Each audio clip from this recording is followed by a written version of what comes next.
नमस्कार. सुंदर विचारांची संकल्पना यामध्ये आज आपण पाहणार आहोत उपासना आणि नित्यनेम. भगवंताची उपासना आणि आपला जपाचा किंवा वाचनाचा नित्यनेम. तर आपल्याला माहिती आहे, उपासना करताना किंवा एखादा आपला नित्यनेमाचा जप करताना आपल्याला कंटाळा येतो किंवा करावेसे वाटत नाही, पण त्यामधून मनाला जागृत करून नित्यनेमाने उपासना करणाऱ्या भक्ताच्या आजूबाजूला संकटे फिरकतच नाहीत. आणि समजा संकट आले तरी त्यातून लगेच मार्ग मिळतो आणि ते संकट कधी आले आणि कधी गेले याचा पत्ताही लागत नाही. कारण संकटाला माहिती असते की हा सद्गुरूंचा भक्त आहे, हे भगवंताचा भक्त आहे, याच्याकडे जाऊन काही उपयोग होणार नाही. याला कठीण प्रसंगाची भीती वाटत नाही, कारण सद्गुरूचा आशीर्वादाचा हात आपल्या डोक्यावर असतो. थोडी जास्त उपासना करून तो त्या संकटामधून सहजतेने बाहेर पडू शकतो. रात्री झोपी जाताना तुम्हाला जो विश्वास असतो की उद्याचा सूर्योदय मी पाहणार आहे,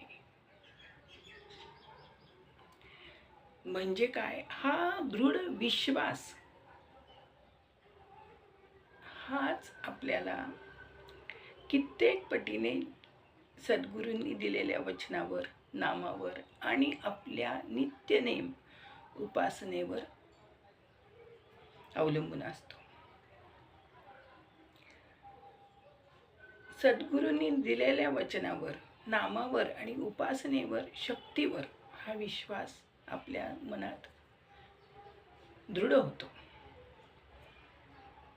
विश्वास हा तोंडाने बोलून सिद्ध होत नाही, तर प्रसंग आल्यानंतर आपण घाबरून न जाता त्या प्रसंगाला अगदी आत्मविश्वासाने तोंड देतो, सामोरे जातो आणि आपल्याला माहिती असते की यातून आपण सही सलामत बाहेर पडू शकतो गुरुकृपेने.